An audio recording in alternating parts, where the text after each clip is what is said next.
welcome back to the channel. Today I'm going to be teaching you guys how to make these tiny felt witch hats. It's a really simple pattern and I can't wait to show you guys. I also want to give a quick hello to all of my new followers. Thanks so much for subscribing, it really supports the channel, and I look forward to making more tutorials for y'all in the future. Alright, let's go ahead and get into it. First step is just to cut out your pattern pieces. It's just 2 pieces, really simple, really easy. In the Etsy pattern, I have the size for the child critters and the adult critters. Today we're going to be using the adult size pattern. And next we're going to trace our pattern onto our felt. I'm just using this common felt that you can find at your local craft store. I get mine from Michael's. I'll show you the exact brand that I use. And then we're going to trace our pattern onto the felt and cut it out. To sew the top part of the hat, you're going to fold your felt piece in half and then just sew along that flat edge that we've made. I usually sew about a 1/4 inch in from the edge and just make sure that your line is going to create a nice point for the top of the hat. I'm not going to be using my sewing machine today. This pattern is super simple and I find it's actually faster to just sew by hand, but you can do whatever you're most comfortable with. And then we're going to turn our hat top right ways out, and you can use the end of a pencil or a pen to make sure you get that point all the way turned out. And next we're going to attach the brim of our hat to the top of our hat. So you're going to line up the bottom of the cone with the inside rim of the hat, and you're going to make sure that those pieces are flush together.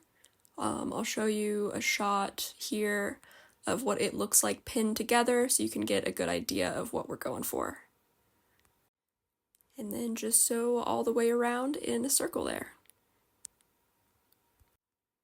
You should now have what is a basic felt witch hat, but we are making these for Calico Critters, so we are going to need to cut ear holes out. So I'm going to show you how I do that.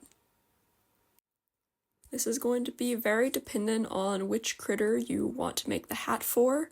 The hats that are going to fit the bunny ears are not going to fit the goat ears or the cat ears and so on. So you're going to choose which critter is going to wear your hat, and then you're going to sort of model the hat on their head and find where their ear wants to naturally poke through. Take a pen and mark that so you'll know where to cut. And always err on the side of making this ear hole too small rather than too big. You can always cut out more, but you can't go back. And then to make the second hole, you're going to model the hat on the head again, this time poking that one ear through that you've already made.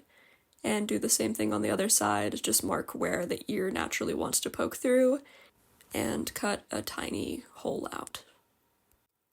This is a good time to mention, make sure that your hat is on perfectly centered.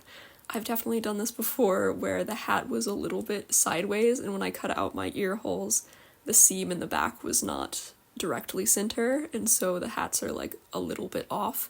So yeah, just before you cut out your ear holes, make sure that that seam in the back is right down the middle. And you are done, guys. It is really that easy. I really love to make these. They take like probably less than an hour for me at this point. And then you can dress them up however you want. I'll show you guys a few examples of other hats that I've made. I really just throw on whatever ribbon, tiny flowers, beads, buttons, whatever accessories you've got, and it can really make them customizable and different. Here's some more cottagecore kind of hats that I've made, and then also some spooky traditional witch hats for my little Calico Critter cult right here. I really hope you've enjoyed following along. Thank you so much for watching, and I hope to see you all in the next one. Don't forget to give this video a like, please subscribe if you haven't done that already, and I will see you all next week. Bye!